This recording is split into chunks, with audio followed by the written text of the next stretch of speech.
ขอเริ่มเลยแล้วกันนะคะแต่เพราะว่าวันนี้เราไม่มีวิดีโอคอนเฟอเรนซ์ไปที่ออนไลน์เพราะฉะนั้นเราก็จะพูดภาษาไทยกันเป็นส่วนใหญ่นะคะ So I just would like to welcome all of you here for the press release of the third quarter result of Delta Electronics Thailand.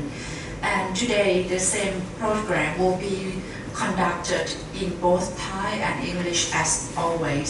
So I'm so sorry that Khun Anusorn could not be here today, but I'm just going to take his position to introduce Mr. Dikshia, our president, and also Mr. Boyu, our CFO. And they will be presenting two different parts. Khun Dikshia, who you have known him for quite a while, he will be presenting the business outlook, and then followed by Mr. Boyu to present the financial highlights. And in the end, I will be conducting the question and answer from the floor.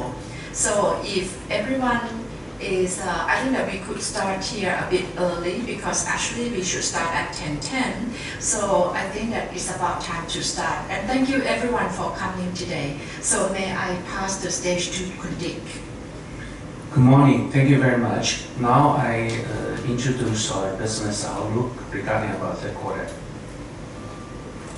The first one regarding about our DES, which is a German position regarding about the automotive revenue in the Q3. It's still strong growth compared with the Q2. So existing products have been a strong demand in the Europe market, and penalty of the car for manufacturing now to meet the carbon emission target expect to boost the EV cars. I do believe you know the Europe situation, and most of the EV car at this moment we're going to it's facing generation 3, and some of the generation 2 is not phased out, but generation 3 is coming. Is already facing and coming by probably 2021 or 2022 will be generation 4. Now we also plan for the generation 5 project to working together with our customers. So there was a lot of future opportunity for us to grow. Regarding about the U.S. market on the EVs, I think that's a drop a lot. Frankly, this is because of demand of the USA drop, and also the tariff situation with China also hurt some American business in there. So I think the beginnings of this year we're talking about many regarding about the tariff happened together with the US and China. We see short period is good for Thailand. Yes, the first half years it's very good for Thailand, but second half year dropped dramatically. I think that this is because of well, most of the products deliver say in second quarters, arrive the hub. We most likely deliver with hub delivery to customer, and when the hub delivery and they don't pull out, then we stop from there, cannot invoice. The revenue is come from out of the inventory warehouse, so that's a big hurt for us. Maybe fourth quarter will be also, I think, not strong. Okay, anyway, Thailand industrial automations business in Southeast Asia and Indian. I'm sorry, I tell the Indian later. Slightly less than Q3. Also, this is hurt by all the tariff. Some of the many competitors from China move into the Southeast Asia, Australia, and coming to the Indian soup of this. So it's become to more competition in the market. Delta Indian revenue Q3 is also less compared with the Q3 of the 19 and less than Q2 of the 19. It's because of softer demand of the infrastructure sector.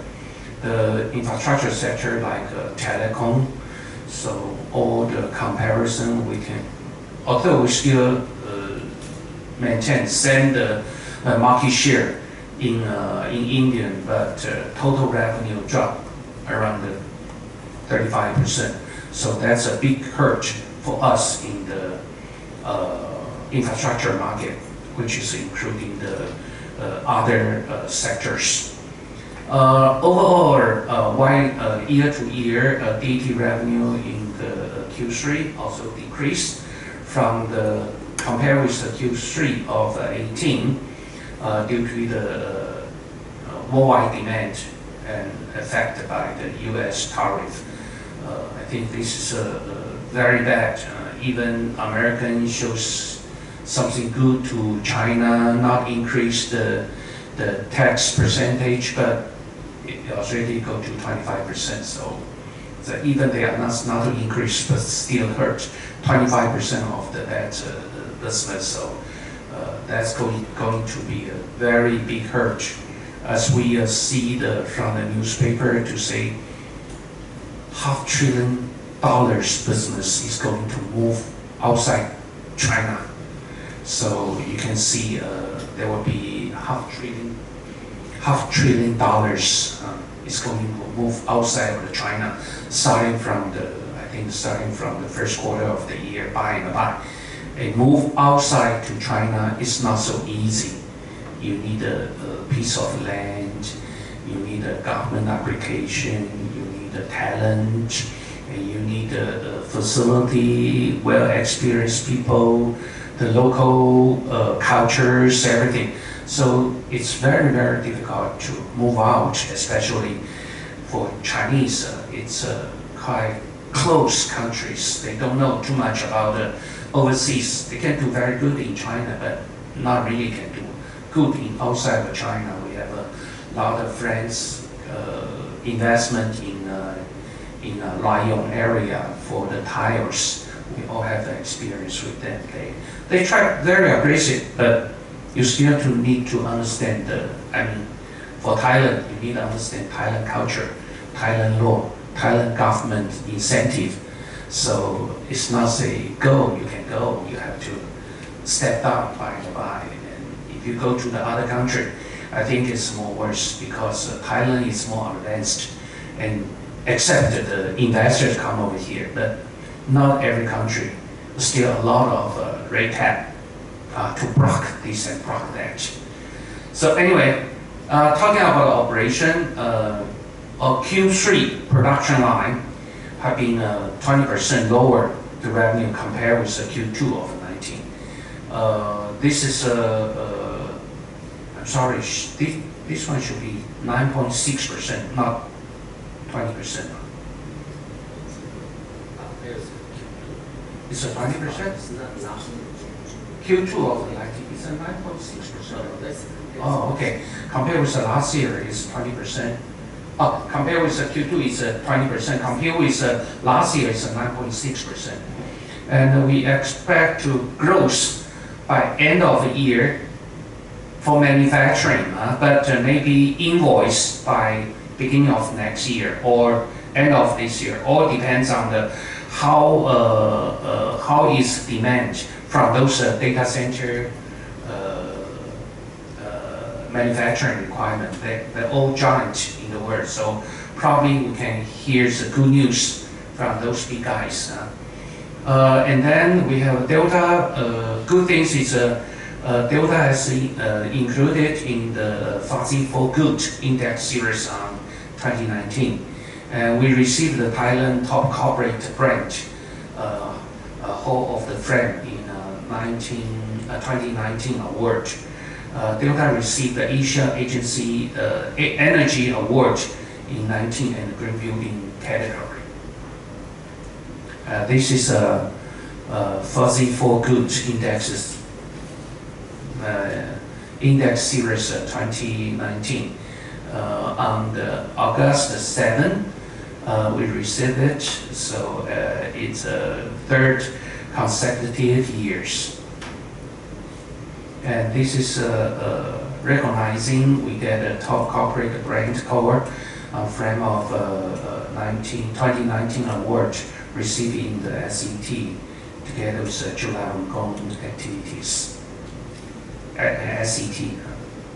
This is 5 straight years to win the highest brand value in the electronics sectors. And this is Asia Energy Award 2019 in green building category. So that's quite good. This is September 5th. We also joined the award in the whole. Anyway, the Minister of Energy is host this meeting, and this is the first time of Delta to win the prestigious regional award from the Asian Center of Energy, ACE, with ACE, for its green building headquarters in the Sonopakan, Thailand. And when our 7 factories will be completed by end of this beginning of next year, we're going to build another green building together with DT6 to apply another LEED green building. Okay, I will pass to Paul to introduce the financial highlights.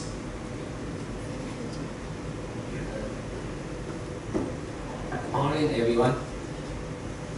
First one, talking about the revenue.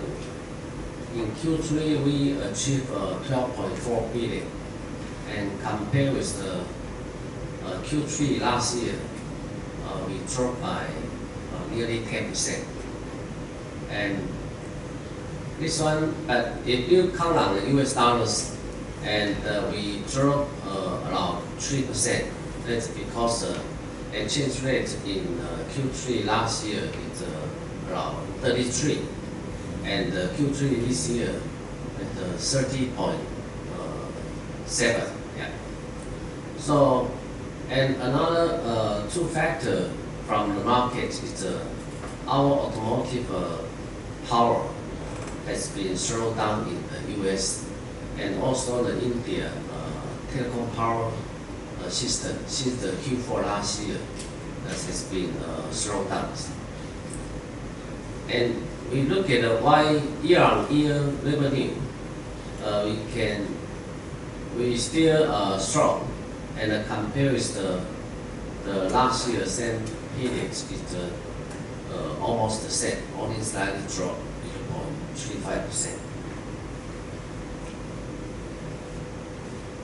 For the gross profit, from this chart we can see our gross margin from Q3 18, 24.4%, and come down to 19.1% this quarter. The major impact is the exchange rate. The Thai baht appreciation from 33 to 30.7. That means appreciates around 7%, and this quite significant impact our gross profit, because our most of the US receivable is in US currency. It's about 75% of our total revenue.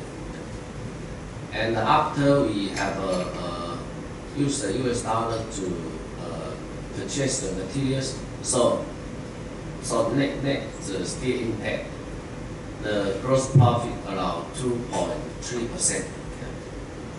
And the second is, as you know, the level is more expensive and more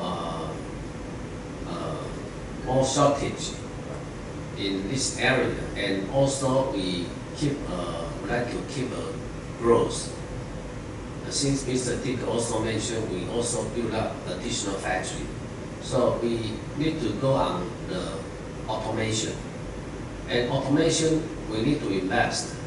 So since the beginning of this year, we have all the plan, all the product, we have started to invest in the automation. Yeah. And this kind of investment, we can't see can get the return on the first year. So this also increase our depreciation and eating our gross profit around 1% in this quarter. But this one, after some period, and this one will become the benefit to the company in overall commercial cost. And the last one is the slow-moving stock provision. This is for the provision only. It's not the really material scrap.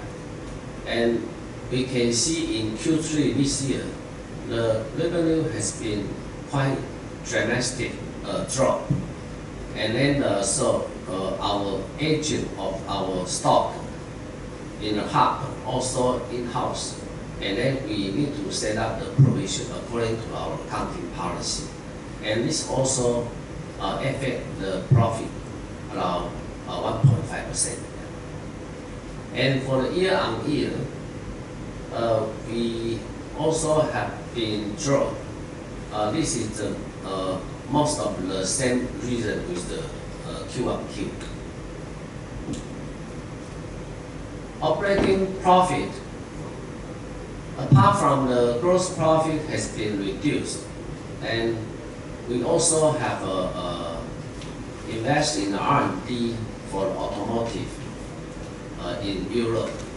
So because for R&D, and then we need to spend a lot of testing and equipment and also the resource for the project. Yeah. So this one is also for within these 2 years, and we will continue as a higher R&D investment for the automotive. And this one we can see the result. It's after 2 years and up to more than 7 years, we can see the quantity will increase. Yeah. So right now, most of the European car are our customers under cooking. And the year-on-year operating profit is the same reason to drop. For net profit, we better than our operating profit is because we still have a very strong financial structure and balance sheet. So we have a total financial income is in Q3 we have about 82 million, and also with some other income. Yeah. And year-on-year, also we have a 6.5%, and also we have this financial income is nearly 200 million Thai baht with the other income. The balance sheet. This is for the 9 months. We compare the beginning of this year and the end of the September. Obviously, you can see the cash portion has been reduced. The most of the reason, first is that we pay the cash dividend, about 2.8 billion. The second is we can see for the fixed assets we have an increase from 8.1 billion up to 10.8 billion. It's because we have a construction payment in India. Now in India we are constructing for 3 buildings, yeah. And also for the automation machine investment. And the other is we also have purchased 2 warehouses nearby our factory in the Bangkok. This is for the future growth.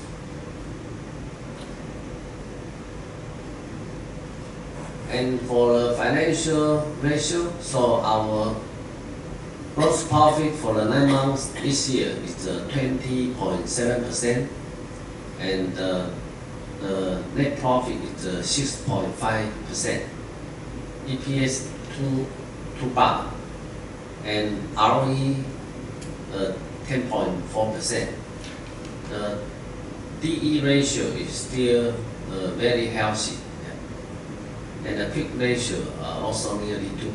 So this is the financial report. Thank you very much ค่ะ both Dick and Paul สำหรับบางท่านที่เป็นนักลงทุนนะคะอยากให้แปลเป็นภาษาไทยไหมคะอยากให้สรุปอะไรไหมคะหรือว่าฟังภาษาอังกฤษก็เข้าใจดีค่ะโอเคขอบคุณค่ะถ้าอย่างนั้นถ้าไม่จำเป็นต้องแปลเป็นภาษาไทยหรืออะไรก็เดี๋ยวแล้ว analyst ละจ๊ะอยากให้แปลเป็นภาษาไทยด้วยหรือเปล่าไม่เป็นไรนะค่ะโอเคถ้างั้นพี่ขอไปที่คำถามเลยแล้วกันค่ะ you have questions you can bring it up to the management now thank you please raise your hand first so that we will pass you the microphone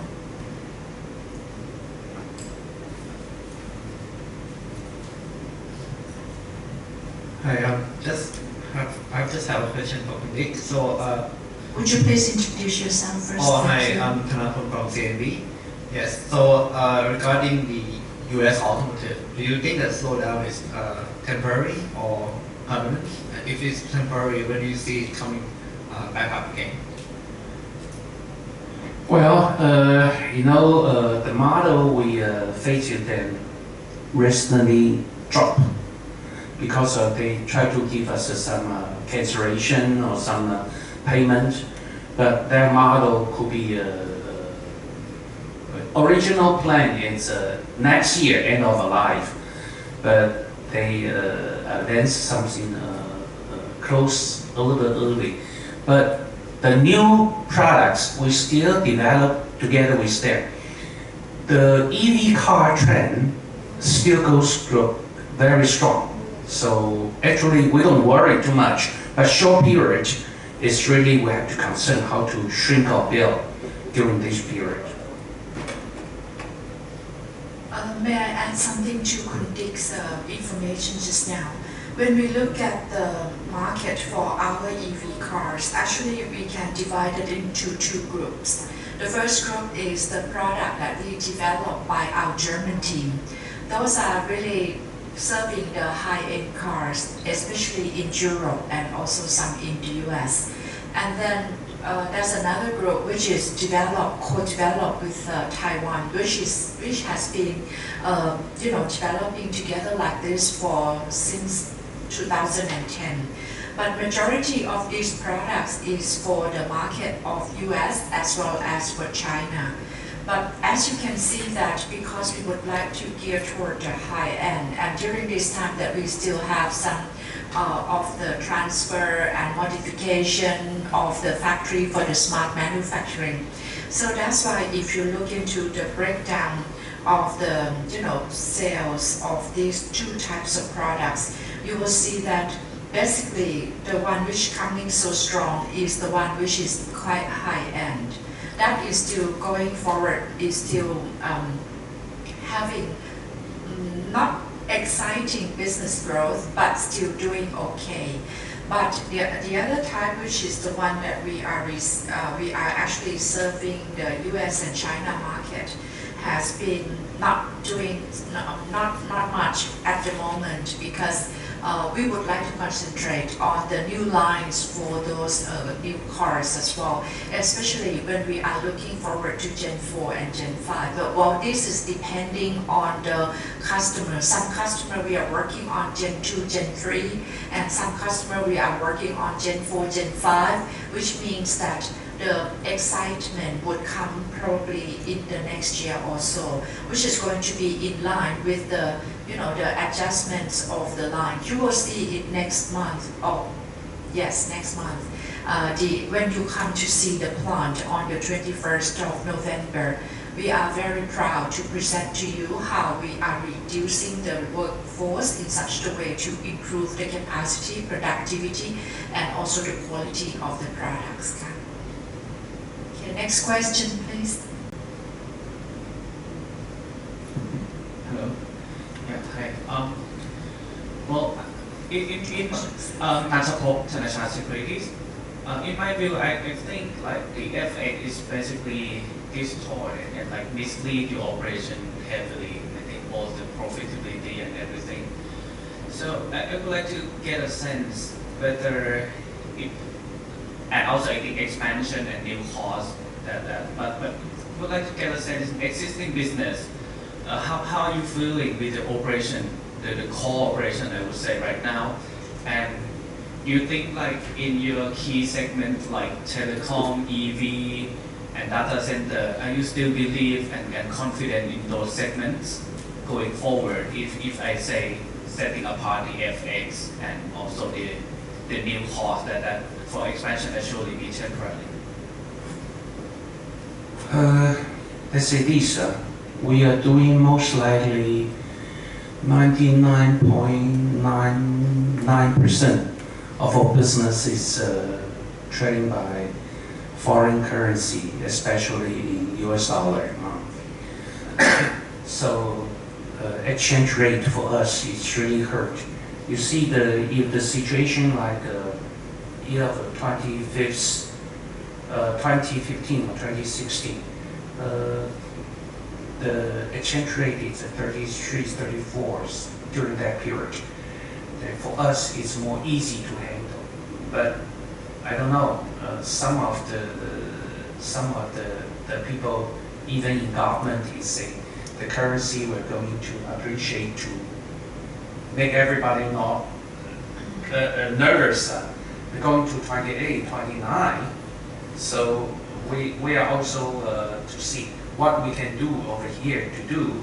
So we also have to preparation for the something of the foreign exchange increase, appreciate again. So this is what we're going to plan with whatever by using the changes or financial way to solve a problem. But we don't play game. Again, we don't play game. We do everything according to the law. Second, sorry. I explain second later. Actually, as you know, we are US dollars business. So the strengthening baht most likely only hurts our translation into Thai baht for reporting purposes. But in terms of competitiveness, it doesn't really matter that much. What is matter is more of the labor cost, as what Kun Dick has already mentioned. And basically, just to be fair, we have to compare all ASEAN currency as compared to Thailand as well, because even though we are the appreciating the most, but basically there are some good reasons, and that is not actually far-fetched from the rest of the countries, that if they are going to transfer some of the products from China into some countries like Vietnam or India or even Myanmar, at the end of the day they will face the same thing. So I think that in the past we used to talk about reporting in US dollars before, but we choose not to because we think that we operate in Thailand, so we would like to make it easy for the Thai investors. สำหรับนักลงทุนไทยที่จะเข้าใจว่าเราเนี่ยเป็นถึงแม้ว่าเราจะเวลาเราทำธุรกรรมทางธุรกิจเนี่ยนะคะมันจะเป็นเงินสกุล US ดอลลาร์แล้วก็เป็นสกุล local เป็นอย่างอินเดียหรืออะไรเงี้ยแล้วแต่ว่าที่เราไปทำแต่ว่าที่เราต้องรายงานเป็นเงินบาทเนี่ยเพราะเรามองว่าเป็นการง่ายและก็เหมาะสมกับการที่เราเนี่ยมี listing มีการ list อยู่ในตลาดหลักทรัพย์ของเมืองไทยเพราะฉะนั้นในเรื่องของการที่เงินบาทแข็งค่าขึ้นเนี่ยอันนี้จำได้ไหมเราเคยอยู่ที่สมัย25 บาทต่อ US ดอลลาร์แล้วตอนนั้นเนี่ยเดลต้าไทยก็สามารถ manage ได้ดีมากอันนี้ thanks to พี่โบเพราะว่าพี่โบเนี่ยอยู่กับเรามาตั้งแต่ปี 1990 เพราะฉะนั้นหลายอย่างที่เกี่ยวข้องกับเรื่อง financials ที่ค่อนข้างจะแข็งแรงอยู่ตอนนี้เป็นเพราะว่าเรามี financial policy ที่ค่อนข้างจะ conservative นะจ๊ะพี่โบ do you have anything to help Regarding about the second portion of the market situation, whatever we go to see the infrastructure, we're going to see the industrial or commercial demand. First one, for the infrastructures like the data center, like the telecom. Of course, I think most of the country 4G infrastructure is almost ready.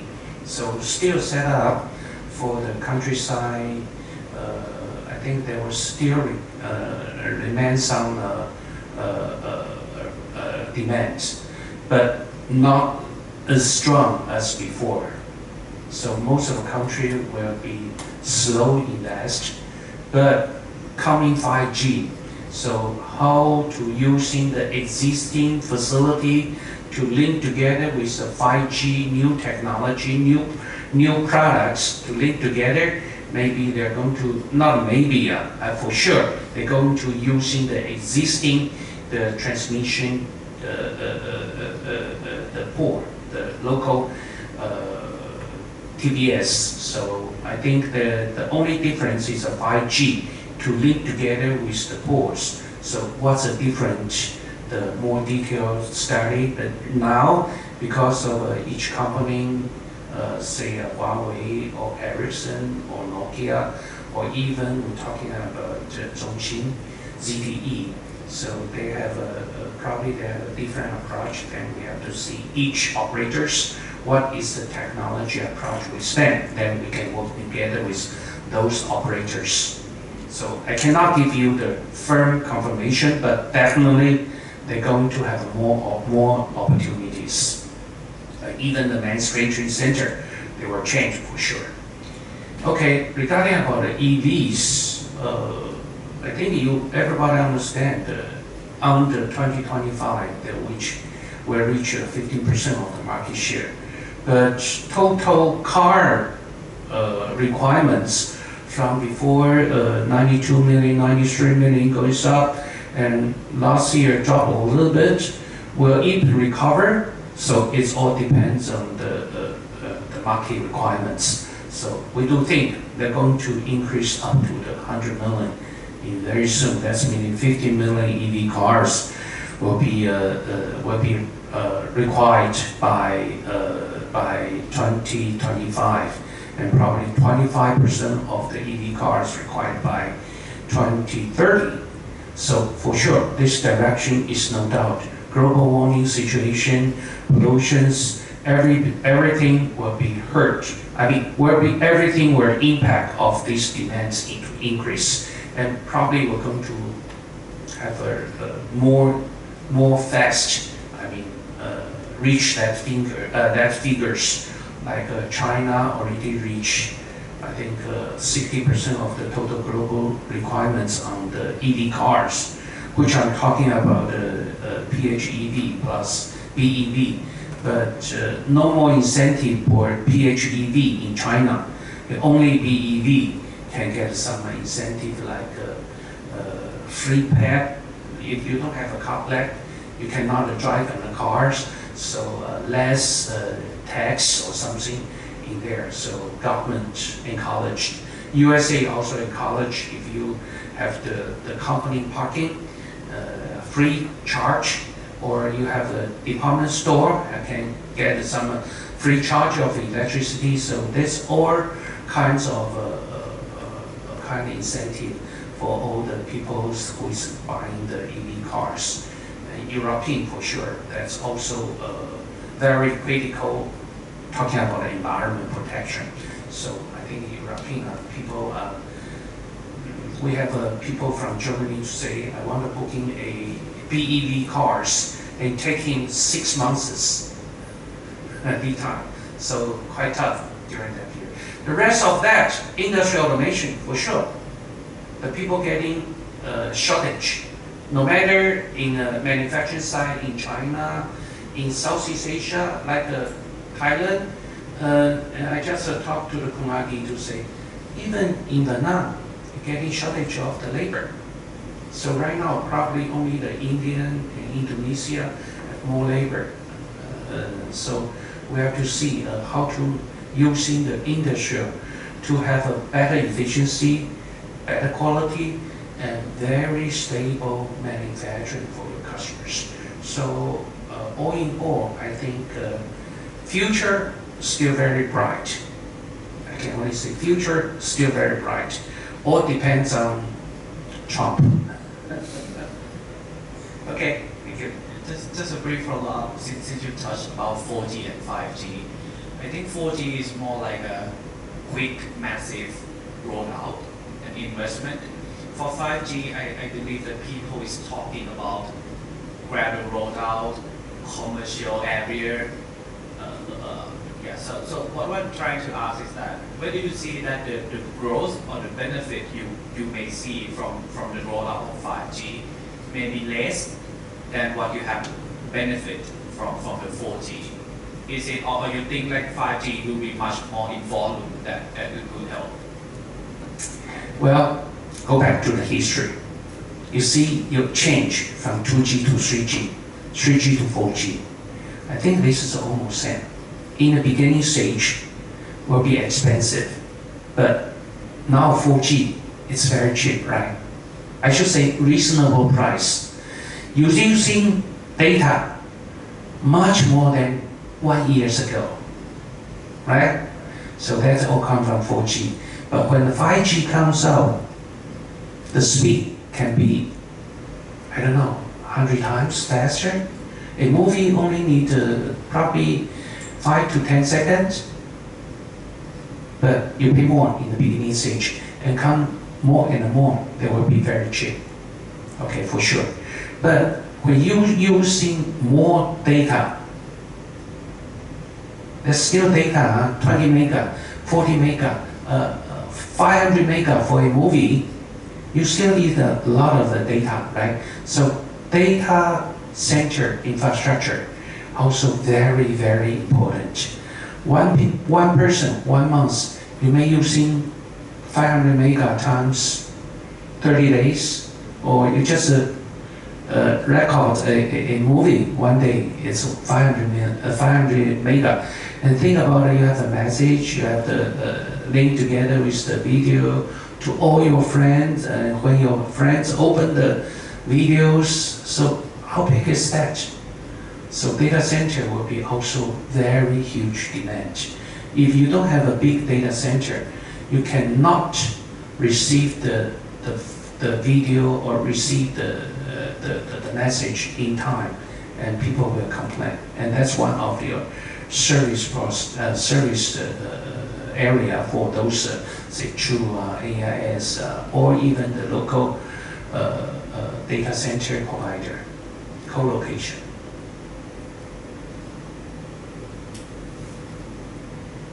Any other questions from the floor? Okay, Atam. Aside from your time, I have a 3 short questions. The first one is on your product line adjustment.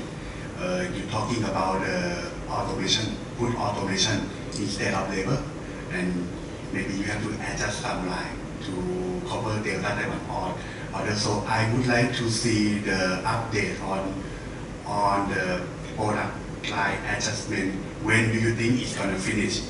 And when do you think you have enough capacity to suit the future revenue? Maybe in the next 2 or 3 years. Thank you. That is the first one. Okay. Most of the business for us, 65% or 70% come from OEM. So OEM customer give you first order $100. And next year, ask you drop to $95. And then next year, ask you $90. Is that fair? Is that fair? Fair, right? Because they give you very big amount of the order. So you have to prepare that. Every year, you're going to drop 3 to 5%, basically. But we also see the market competition. If I'm the only one supplier in the world, maybe I will increase the price, not drop the price. But internal, we also have to do the automation, we have to do the cost down programs, we have to do this and that to maintain our profit there. So some of the time we spend more money on whatever, build the new buildings, to do the new investment on automations. Well, this is the purpose of the automation. And Also, we just announced that Thailand is only, before it's 67 million people, now it's going to 69 million of a population in this country. And what the aged people is getting more and a more serious situation like me. I'm going to receive the Thai citizen within this year. And you see the age is getting more, and people who have more age cannot like a young man, 18 years old, 20 years old, 25 years old, working in the factory, are doing those labor-intensive items no more. People try to do some smart things, try to do something more easier job, but getting more money. Is that correct? Everybody is saying, even the young people sitting here, right? So we think, how can we let those young people are doing more simple things, but getting more higher income? That's one of the things. If we setting on automation, then we can get that. I think actually we're starting doing this automation things from the 3 years ago. The first year training, only training, education. The first year we're doing implementation, and this year probably the third years. In the beginning stage, it's quite tough. We have all the project we call 5 10s. What's meaning 5 10s? But this is not for all the production line, for some of the production line only. We plan 5 years to be only 10% of the employee. Tougher. If I'm using this production line, it's 100 people in the production. I say normally we don't have 100 people. They say 84 people in this production line. 5 years later, this production line only 8 people, 8%. So you know how much I got to invest one production line? Probably $1.5 million US. Probably, depends on the different production line. Some of the production line is easier, maybe it costs less. Some of the production line is very complicated, may cost higher, but average very high amount of investment. You know how many production line I have? In total, probably 300 production line. How can I make all the production line into so smooth, go to 510 target? That's our challenge. Now, today, we only can reach 585. And by end of the year, we tried, last year, we tried to reach 560, but tough. We cannot make in this year. So, buy to improve. This is not talking about all production line, talking about a certain production line. But once you have one production line successful, then you can learn from here to expand to the others will be much more quicker. And we think some of the using the line, whole line, as a one result. Some are using the station, one station plus another station. So this is not only talking about automation. It's not only talking about the machine. It's also talking about architecture design. It's also talking about the software, MES, manufacturing software. How to link together when I have to face in the first one step and the fifth step. Already know. First step, first position, station is going to facing the fifth station is going to accept those products going to transfer you. So you have to know every step 2, step 3, step 4, everything have to prepare. So you can mix all the products like a 200 watts in this station, and the coming one is a 500 watts. So you can mix all together into the production line. Of course, you got to similar. If not similar, you still cannot do a similar type of the products. You cannot put a data center power into that production which is producing for EV car. That's not going to work. Thank you, Dick. I just I just would like to elaborate some more.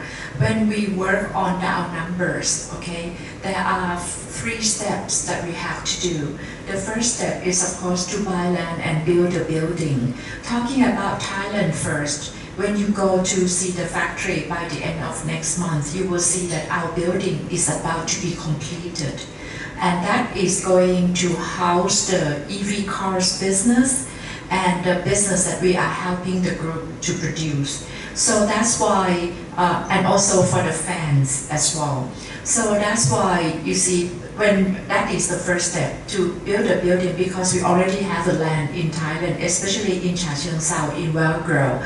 We used only about, even with the new plant, we already used only about say 60% of the total land that we have, which is about 80 right altogether, right? About 80 right. And so that's why that's the first step that is going to be done this year. The second step is actually the production line, the new production line, which we are going to install the new production line only when we see the orders. We can pre-install some of the lines and yet has to be modified afterward for economies of scale. Because as you know, our production line comprises of SMT line, and then the assembly line, and then actually is supposed to go for the packaging line as well. So we are trying to modify the line exclusively for specific products, for specific customers, but the steps is about the same. So there are certain things that we can use for economies of scale, such as SMT line for the board. So for that is the one that would come last. But what we have already invested is for the new building in Chacheongseao and for the line modifications, which we already done in the automotive as well as for the fans in plant 6. So the rest that if you would like to understand how we plan the budget for it, actually it's kind of difficult to say because it depends on the orders to come. So that is why, it's difficult to say. That is for Thailand, all right? And for Myanmar, it is so simple. It's just only the labor-intensive kind of parts and components that we produce. So that is not concerning too much of the machinery. So more of the smart manufacturing, just like what Mr. Dick just mentioned, is really about Thailand, which is both in Bangpoo and also at Chacheongseao together. Talking about India, India actually is the most complicated one because for India, it's going to serve both short-term, medium-term, and long-term plan. As we know that we are going to build India, as we spoke before, about the supply chain belt that we already spoke some years ago about, we try to lure some of our suppliers to work in Vietnam so that we don't have to fetch all the products from China and everything. So that happens gradually. Some of the suppliers even open up the factory in Thailand. So for India, that is going to be very last step of this. The first step would have to be the upstream first, and then the midstream, which is Thailand, and then last one is the downstream, which is going to be in India. So I'm sorry that we may not be able to give you the precise and very clear plan of our investment and capex, but I just would like to let you understand that it's not that easy and simple. It's quite complex. Thank you, Ka. Okay. Any other questions? We still got 2 minutes. May I? Sure. One please. Ask Kun Dick for the long term. Let's talk about 5 years. Next 5 years, what do you see the Delta product mix in terms of revenue contribution? If I would like to break down by product like data center, telecom, EV car, etc., how do you see the mix? That's the last idea. Well, frankly, very difficult to answer your question. But I think I can explain to you. those important items or market, like the EV car segment. Today it's 2% or 2.5%, and next coming 2020, 2015, 15% of the market share. You can using the number roughly times 7 times, 6 times. There will be the moment of the 25, or so if you are talking about 25, okay, roughly you can times it up. That's a very firm requirement from the market. Okay, but if you're talking about data center, it cannot give you the real situation, but the real numbers, not situation. I can only tell you. So if you're talking about those bigger guys, we own probably 80% of the market share. If you're talking about co-locations, we're working very close with the local demand. So of course, the demand is very strong at this moment, but their increasement probably only 10% a year, 15% a year. That's all. So add it up. So commercial-wise, commercial products, I think is relatively stable or plus a little bit, but hard to say. Like some of the charger business we're doing, hand tool business. The first quarter is very good. The second quarter dropped to 50% of the market demand. It's very difficult to say. Commercial market is up and down, so I cannot guarantee on that one roughly. But telecom definitely goes up after 5 years. Okay, so everybody required it. May I have another question? Regarding your Introduce yourself first, please. Pantila from PBS Weaker. Regarding you mentioned that you believe that the production volume should pick up in Q4, but in terms of billing, it could come by the end of the year or early next year. Which segment of product in particular you see that is likely to be the one that pick up first, like among automotive, telecom in India, and also the order from Taiwan? Which segment in particular? We're doing everything hub service to the end customer. I only say end customer. So we deliver most of products, I think 98% or 98%, 95 to 98% all go to the end customer. End customer means, you can name it from our annual book. All the name of the customer is global big guys, giant in there. You can see everybody. We deliver to their hub. When from Thailand to there to USA, we probably need in and out altogether, out and in, altogether into the warehouse. Maybe we need 6 weeks, 4 to 6 weeks, depends on the East Coast or West Coast. You go to the Europe, I also need 4 weeks or something plus. So this calling from the hub service to a customer. This is when we make a business, we need to have a contract with them.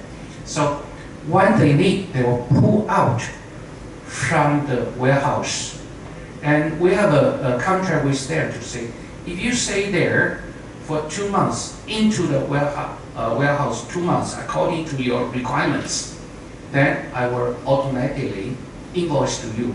So this is our service to you, but you also have a liability. But most of the people still play some game. You know, customer, they play some game, but we solve the problem. Normally, we can solve the problem. So this is what I say. When we produce it out of Thailand, normally we're invoiced to customer 45 days to 90 days in that range. So pretty long, but this is a long-term relationship. I mean, long-term business. So it won't hurt anything. So this is all, we calculate the freight costs, we calculate the interest, we also calculate the warehouse expenses plus into the unit price. Everything into the unit price. Actually, we are running out of time. I'm not too sure if we still be able to use the room beyond 11. Okay, thank you. May I ask another question because I believe the third quarter we also have the impact from the slow-moving product that we have on hand, so we take a hit in terms of GP. Actually, that one, what people meant is that we have the costing run. If you still remember, we have actually have a lot of inventory for the material since last year because we have the material shortage of the MLCC and certain things. So that's why we stock up quite a bit. And then this year when the demand has dropped, the price also, the cost of the material to us also start dropping. But because we already have the stock, which is high price, so when you do the cost calculations, it's still very high, together with the baht appreciation. So that's why it is the reason why it's impacting. It doesn't have anything concerning the sales. That is just a calculation for the cost of goods sold. But to your questions regarding the sales, I think that for that you asked Kundik just now about fourth quarter, basically in this year, the problem with the sales is with India in particular. And then secondly is about the EV cars. As you may remember, in the second quarter, I ever mentioned to you that the first quarter was bad because of the cancellations of the PHEV by the US customer, and we already have the order to compensate for it in the second half. Unfortunately, because of the trade war that created the turbulence and also unfavorable market sentiment, that's why a lot of things that we have planned for in Q3 has been slower than what we have in our original plan that we have made the budget since the beginning of the year. So if you ask us about the fourth quarter of this year, I think that there's a chance that there will be some slight improvements in the fourth quarter of this year in terms of sales. But it is very difficult to say which department. This is because that basically you know that all this is sentiment, but what I understand is that in the third quarter we have the pulling problem that Mr. Dick just mentioned. He talks about from the operation point of view, when you pull it heavily in the second quarter, normally you will slow down in the third quarter and then you will build again in the fourth quarter. So that's why it's difficult to say which department or which segment is going to be increased in the fourth quarter. I'm sorry, and even we are not too sure about it because we already experienced some adverse pulling as compared to our original production plan in the third quarter. So there's a chance that the fourth quarter may not be good, but it shouldn't be less than the third quarter per se. But I cannot talk much about India in particular because one of the heavy slow flow in India is the one that affect our business quite much in this year. You can see in the breakdown. My question is in terms of the MLCC that has already marked down from when you purchase is very high, right? So going forward into Q4, can we expect like very minimal impact from that into the gross margin? We still have to see the inventory first because anyhow we have stocked up quite much, you see. And also another thing is that this year is the buyer's market. So we have the cost problem because we have to stock up the material when the cost was still very high. And yet the customer knows that there are only a few that place the orders, especially for the high end. So they are asking for price reduction as well. That is part of the reason why we have, lower sales revenue because of the price erosion and also lower GP because the cost cannot go down in line with the price erosion. But it could be explained as part of it. So I understand that you also try to see from the sales we already explained. Now for the cost of goods sold, as people already mentioned, majority of the of the GP reduction in this year is because of the strengthening baht. So that is actually something, if we talk about operation, it's not too bad because we can manage quite well, even though we are facing certain problems that I just explained to you. But for the strengthening baht, that is actually causes quite a bit. And right now the sensitivity is 1 baht per 1%. Yes, nearly 1%. Yes. Yeah. And for the operating level, the reason why the operating margin came down, not only because of the gross profit came down, but also because of the increase in the SG&A. Normally, when the sales come down, the SG&A, we have two parts. One part is the fixed cost, another part is the variable cost, right? But for the fixed cost, it has been increased because we have invested in the R&D in India, as people already mentioned in his presentation. So that's why when you look into the percentage to sales, SG&A percentage to sales is actually increased, and the most increase is in selling admin. And the reason why it is a selling admin is because of the change of the structure that we actually have to pay for the R&D and other thing else to the group that we already mentioned several quarters ago.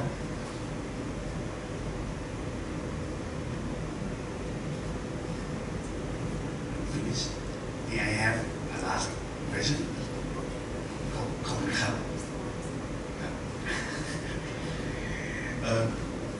When we talking about 5G, what do you think on the outlook of data center market related to 5G? Second, what do you think about the outlook of data center market in the 5G era? Would it be a big jump compared to the past growth, or would it be the same for 5G era? If I answer this question just previously, say 5G can provide very fast information, very quick, right? Of course, when you have a quick information into your mobile or your computer or whatever, of course you need a big data storage to provide into the market. So this is a in parallel requirements from the market, of course, and probably more requirements from there. Probably, I don't know, because everybody is talking about higher requirements, higher capacity of each rack. Before the rack is 2.5K only. At this moment, easily to reach 5K to 8K, and coming will be 15K, and even higher capacity in the futures. So you can see one rack is one cabinet. One rack is talking about 5 times more, and coming will be probably 20 times more. I don't know. It's all depends on technical improvement. When Kundit mentioned about the data center, the data storage, that is storage. But your question about data center, the data center we have, I think that we could only talk about it by the end of this year when we have the budget from the customer for next year. This year, data center is doing quite well because you know that Facebook launched that Libra, but it didn't go so well. So anyhow, if they have any new applications that requires things on top of what they have to do with the faster transportation in 5G's environment, then we will know first. And that will be the time that we will come to inform you. So I would like to thank you all very much because you already finished your last questions. So I just would like to make sure one thing to you that I have seen an investor yesterday. I brought an investor to see the factory yesterday. He was very impressed by our product and also the production line. The reason is because the environment issue has become much more serious than before. and there has been a lot of environment funds in the international investment environment. So we are one of the very few, which is electronics are always heading for that. There are two pros and cons for electronics. Pros is that our development is geared toward the conservation of the environment. The cons for us is that we also use some of the resources, which will have to kill the gorilla in Congos and all that. So I think that in the future, you will see more of the value added than just the material price, than just the cost of the things that we bring from the nature. So I think that is going to be something that Delta is continuing to develop and to not only to go ahead with the sales, but also to make sure that the cost is going to be good. So I just would like to bring this point to you so you will understand that when you do the broking to the investor, please go to the correct one. The right one will actually be able to give you the value of the company that you are actually expecting in your presentation or research report. And I would like to thank you, Mr. Diksha, and also Mr. Boyu for coming today, and also would like to thank all the analysts and also for all the admin that has been facilitated the event today, and also the investor too นะคะขอบพระคุณที่มาวันนี้ค่ะ so สวัสดีค่ะ